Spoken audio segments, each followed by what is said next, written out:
go. Leather folk, rubber folk, shiny folk, pet players, age players, kinky humans of every kind. Not to exclude aliens, of course, what can... and bootblacks. Well, it's been a year. In many ways, it's been a great year. I have met the most inspiring people, and I've been honoured to judge those dedicated to improving and creating inclusive, heart-led spaces, and supporting those who need it most in their locality. The Michigan community was an absolute joy. In Berlin at Folsom Europe, I got to work the busiest stand I've ever seen, alongside the best crew of European and UK bootblacks I could have wished for. Amsterdam showed me beautiful spaces and the most joyous pub community.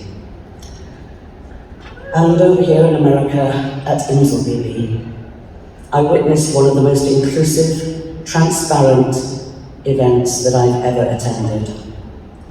I also got to produce the Bootblack Europe contest alongside our IMBB 27, Chris DeHond.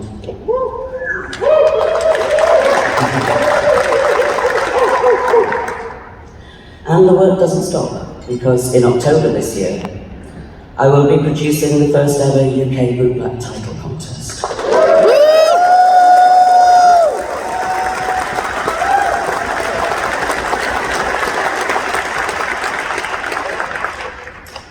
So I've seen the love and the commitment on the ground in our communities. And for me personally, when last autumn I was denied top surgery through the NHS in the UK, this community showed up for me. People from across the world, even people I've never met, made donations and fundraised. And between you all, you raised the money needed for me to access private top surgery.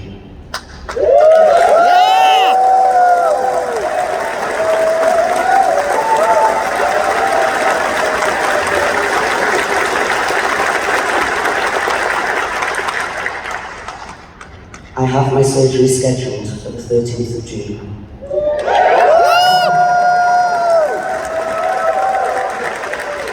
And I don't have the adequate words to tell you all how grateful I am for everyone who contributed, from the smallest to the largest. Thank you. You have no idea how life-changing this will be for me, and you showed me how as a community we can show up for each other and achieve wonderful things. And in other ways, it's been the most challenging year, both personally and as your Bootblack title holder. My health has prevented me from attending some events that I would have loved to go to, and my personal safety has been part of the decision for not going to some others. If you haven't noticed, and I think you have, it's not safe to be trans in most of America these days. Over the last year, the number of anti-trans laws that have been passed has grown and grown. And in the very worst areas, some trans folk that I know are afraid to leave their houses, and they feel compelled to move to different states. This is happening to people in our leather and fetish community, to our past title holders, to our community.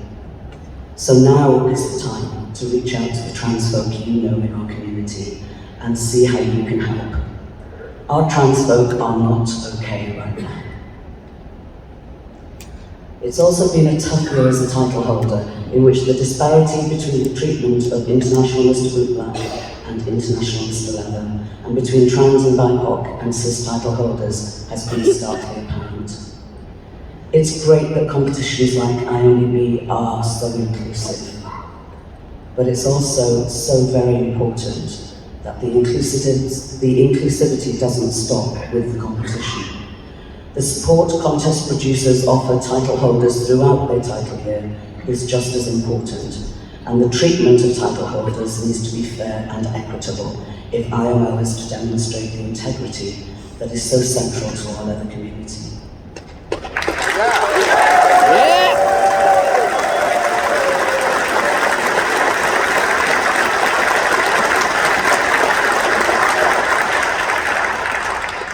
And as I'm sure some of you know, this is not new.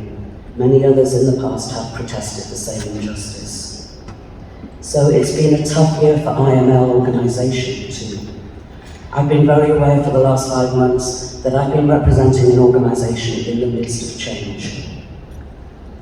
You've probably noticed the lack of boot black contest this year. I know there's been a lot of talk and some weighty opinions and a lot of fighting online. For me, coming back here this year, it's felt like there's a big hole where the IMBB contest contestants and boot black teams should be, and I'm feeling the absence of it keeping me. But I know that there are people within the IML organisation that are working to make things better. I think it serves us to remember that good people with good intentions make mistakes every day all over the world. And I think that now is the time to give people a little grace to see what changes they can make and if they can bring a new improved boot black contest back next year. Because the tradition of that contest and the legacy of all the previous IMBB title holders that went before me, it is important.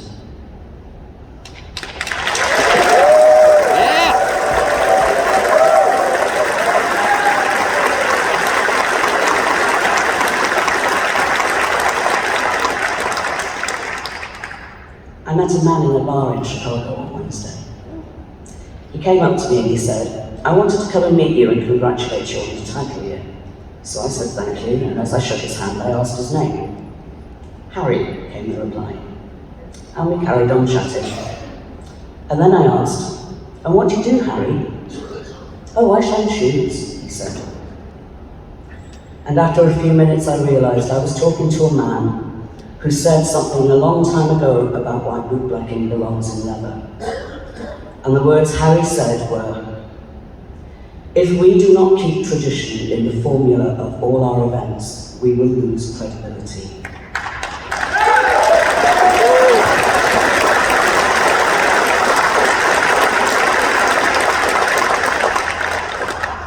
Those are the words of Harry Shattuck, the original international boot black contest founder.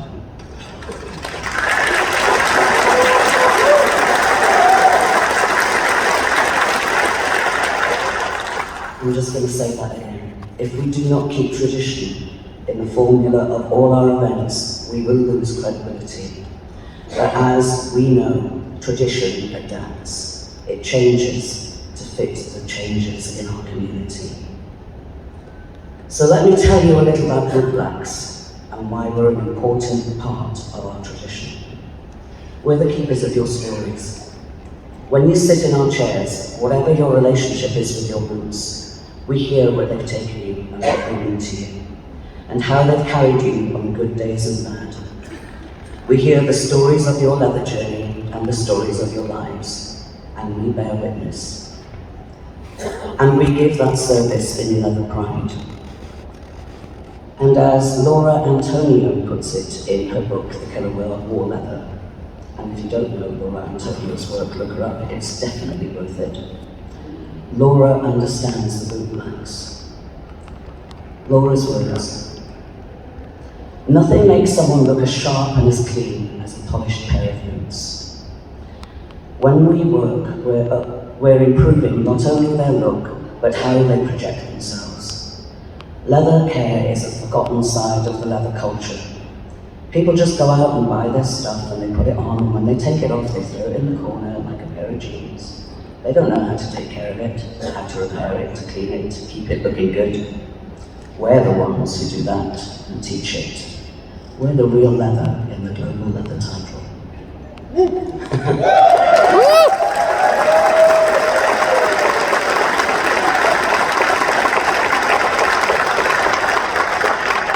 And just to explain, that's a little bit of a tongue-in-cheek reference, so I'm not serious. When boot blacks work, we care for and nourish the leather, but we nourish the person too. So it is sad for me right now that so many boot blacks in our community, especially those who are trans and BIPOC, aren't feeling very nourished. But with a little bit of grace and understanding, we might begin to help foster the changes needed in our community, so that we have spaces that nourish and see us too. We might be able to sit at a table together, and when there are no seats left at that table, maybe someone will help build a bigger table, with enough room for all, instead of fighting to keep us out.